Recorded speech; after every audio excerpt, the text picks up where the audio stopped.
Bab 2422. Malam menyelimuti bumi. Arus bawah bergolak di kota Sentana dan semua mata tertuju pada kompetisi kota Sentana. Saka sudah pindah ke tempat tidur Kelly. Kelly yang sudah tidak sanggup lagi menahan pertarungan, sudah tertidur lelap. Saka memegang token kayu wangi di tangannya. Wajahnya merona merah dan tubuhnya panas. Dia perlahan-lahan mulai terbiasa dengan dampak kekuatan dahsyat itu dan tidak lagi gemetar kesakitan seperti sebelumnya. Ya, rasanya seperti rasa sakit saat pertama kali. Tetapi setelah beberapa kali Saka mulai terbiasa dan justru merasa nyaman. Pada saat ini, Saka merasakan kekuatan dalam tubuhnya yang hendak meledak. Ini merupakan tanda terobosannya menjadi Master Ilahi tingkat 3. Tampaknya selama Saka mengerahkan sedikit usaha, dia akan mampu menembus penghalang itu.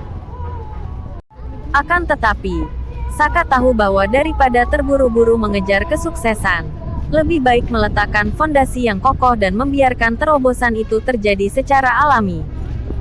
Namun, pada saat ini, warisan guru negara di tubuhnya seolah sedang merasakan pikirannya. Tubuh Saka tiba-tiba bergetar hebat dan tiba-tiba meningkatkan secara drastis. Dampak terhadap tingkat penghalang alam sangat besar. Astaga, kuat sekali. Saka terkejut, tetapi tidak sempat memikirkannya. Tubuhnya tiba-tiba bergetar, dan suara rendah keluar dari tubuhnya. Tidak lama, di bawah pengaruh kekuatan dahsyat itu, otot-otot Saka terasa sangat sakit hingga badannya mulai gemetar. Lambat laun, kekuatan itu menjadi makin kuat. Akhirnya, terdengar suara ledakan. Lapisan membran itu tiba-tiba pecah.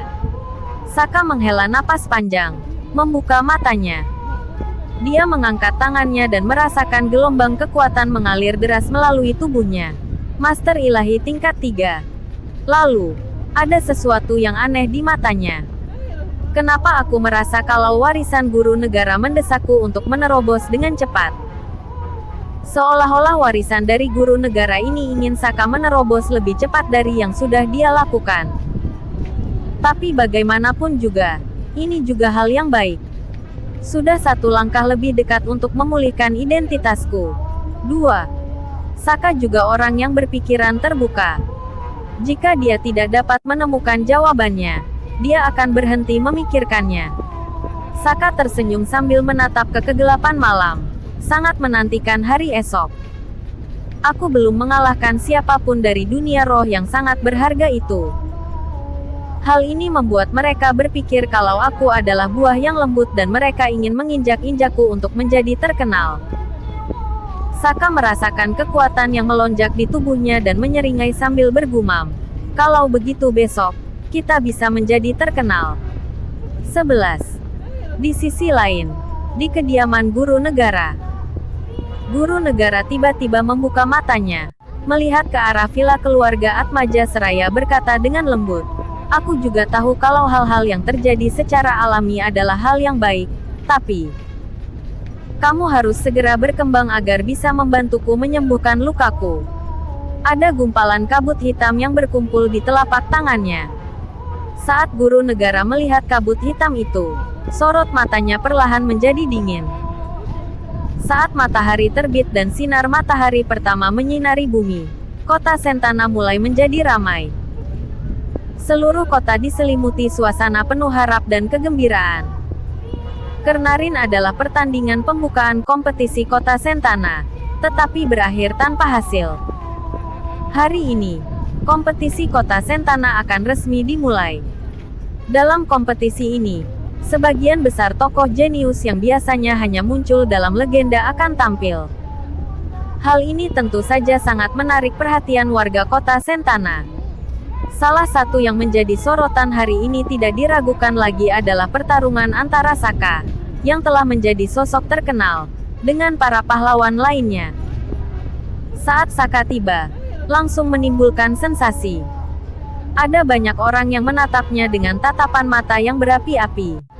Wah, ramai sekali, gumam Saka sambil tertawa. Tentu saja ramai. Lagi pula, Siapapun yang bisa mengalahkanmu akan menjadi sosok terkenal di kota Sentana. Omong-omong, aku harus berpura-pura menjadi musuhmu. Jadi jangan tersinggung. Di sampingnya, Lorian menyahut dengan hati-hati. Akan tetapi, ketika dia melihat kerumunan, dia langsung terbatuk. Menunjuk Saka seraya berteriak dengan jijik. Saka, kamu cuma badut yang menjadi terkenal dengan mengandalkan guru negara.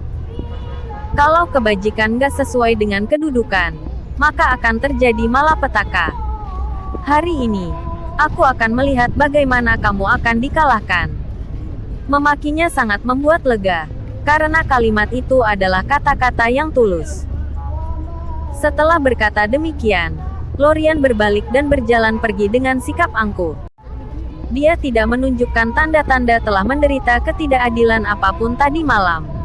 Ya, Lorian harus mempertahankan karakterku sebagai musuh Saka. Saka tertawa terbahak-bahak. Ternyata mengumpat padanya justru membuat orang ini merasa puas. Pada saat ini, terdengar suara tawa samar. Ternyata Roni yang datang sambil menatap Saka dengan tersenyum dan berkata, Lorian bersikap kasar padamu. Apa kamu ingin aku membantumu untuk memberinya pelajaran?